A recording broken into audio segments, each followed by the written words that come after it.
Hey guys, so this will be the first part of my walkthrough for History Channel Battle for the Pacific. This is the Xbox 360 PS3 version, which actually is an entirely different game from the Wii PS2 version. I'm going to be giving commentary and tips throughout this walkthrough. I will be playing this entire walkthrough on the hard difficulty, which to be honest isn't even really that hard. Overall, this is a pretty easy game. I like switching the M1 Garand for the Japanese Type 100. It's automatic and you get 30 shots. Like most other World War II games, you can't actually reload the M1 Garand unless the clip is empty, which can be pretty annoying sometimes. Also, keeping the Type 100 in slot 1 is a good idea, because it allows you to switch very quickly to your Thompson submachine gun if you run out of ammo. Switching weapons is much faster than reloading. Be mindful of the enemies on this hill. You can also simply just run by this area without shooting at the enemies, but where's the fun in that? I am playing a little bit more aggressively in this walkthrough because it's more exciting. To minimize your chances of dying though, I do recommend playing slightly more conservative than I am playing here. One thing you may not have noticed, there's actually a trench gun around the corner here if you walk past the soldier. I don't pick it up though simply because I don't think the trench gun is a very good weapon.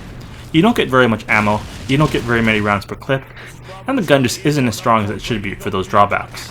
There's actually a trench gun in all 3 trench missions in this game. It's a shame they didn't make it more powerful, because it would be a nice reward for finding a weapon that's semi-hidden. Throughout this walkthrough series, I'll also be giving historical tidbits here and there behind the history of each mission in real life. For example, the attack on Wake Island occurred right after the Japanese bombing of Pearl Harbor in December 1941. The battle eventually ended with the surrender of the American forces to the Japanese. Wake Island was held by the Japanese for the entirety of World War II until the Japanese surrender in 1945. One fact I found to be pretty interesting is that the Japanese garrison on Wake Island didn't actually surrender until the war was already over.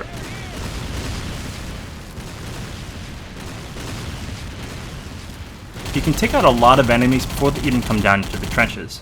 This is useful because they usually don't even attack you until they come down. It's also pretty fun to shoot them down before they even make it into the trenches.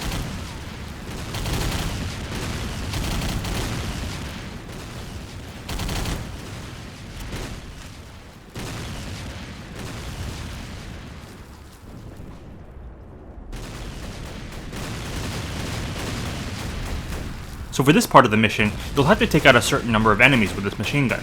It can actually be annoyingly hard to get a hold of this weapon sometimes. You have to be lined up and pointed at a very specific spot.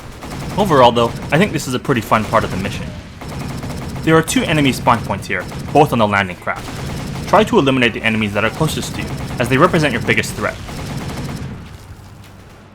Your aiming reticle expands as you hold down the trigger longer, but this can actually be sometimes an advantage, as it increases the area in which you can hit an enemy with your bullets.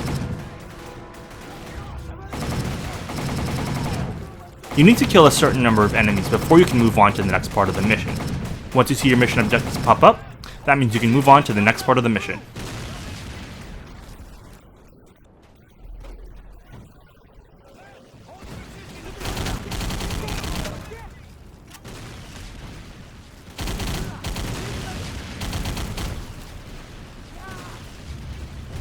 Getting in some headshots feels so satisfying to take out 5 enemies with 1 clip. Taking these guys out before they can make it down.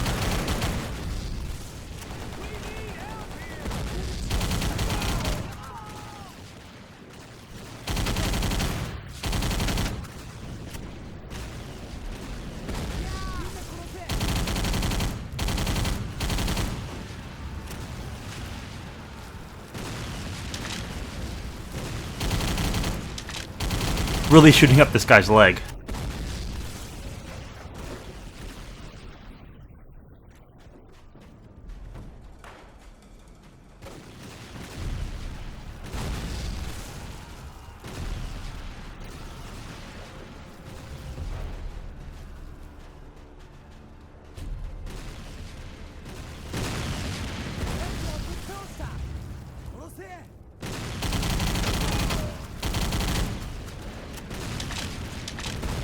Throwing a grenade here.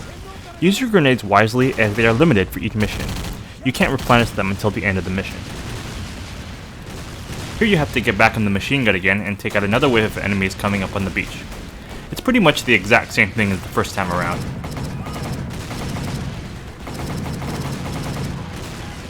If you are about to die and your screen gets really red, you can simply retreat to heal back up, as you heal pretty quickly in this game.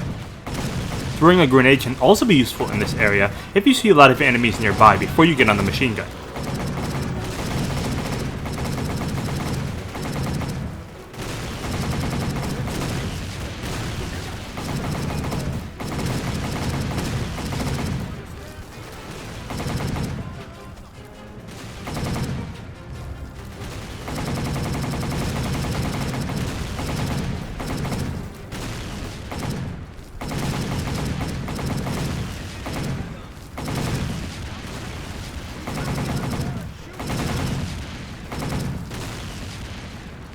Took care of those enemies pretty easily. Now moving on to the next part of the mission where we have to get to the AA guns.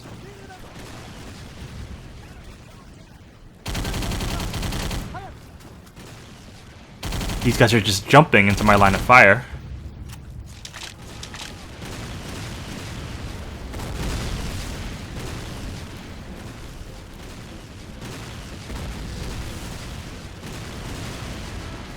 Good grenade area here. Funny how you can see the enemies just spawn right in front of you.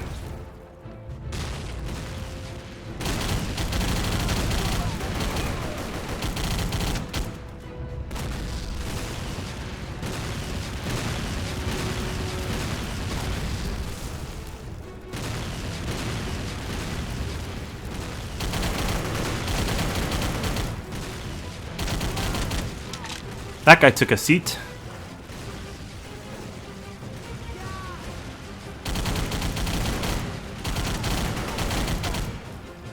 Here's a good example of switching to my secondary weapon to take out these enemies faster compared to then if I reloaded.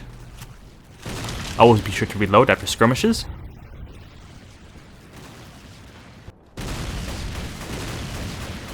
For this part of the mission, you'll have to shoot down enemy planes with this AA gun. It's pretty simple, as all enemy planes can actually be located from this vantage point right here. You know you've successfully shot it down when smoke starts coming out of the plane. I think that's a bit lazy on the part of the developers, as I would have really liked to see the plane actually crash when you shoot it down, but it is what it is. This is definitely a budget game. I actually noticed the hitbox is actually slightly above the dot of the aiming reticle, so I tried to aim slightly below my intended target. I recommend aiming for the engines, propellers, and the body of the plane, as this will increase the chances you actually shoot it down.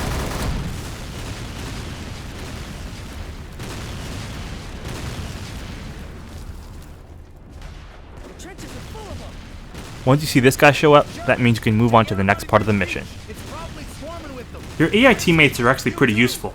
Too useful in my opinion. You can often just retreat from an area and let your commanding officer clear out all the enemies. Your commanding officer is invincible after all. It's kind of unfortunate because it removes a lot of the challenge from a game that really isn't that challenging in the first place. Another thing that sucks about this game is the huge lack of variety in mission structure and objectives. As you can see, a lot of this level looks pretty bland with its repetitive trenches. What's even worse is that a couple of other levels later in this game, specifically the first Lazy Island mission and the first Iwo Jima mission, are pretty much copy and pasted versions of this one. They have the exact same repetitive trenches.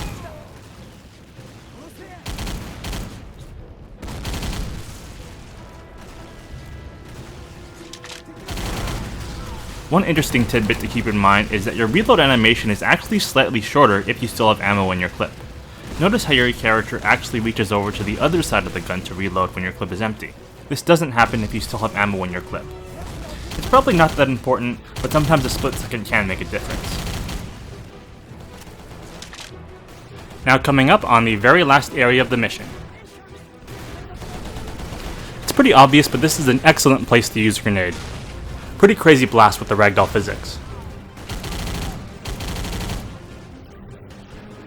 And that's the end of part 1 of the walkthrough. This was actually probably the longest mission in the entire game. As you can see, the gameplay is pretty linear. Despite that, still hope you guys tune in for part 2. Until next time.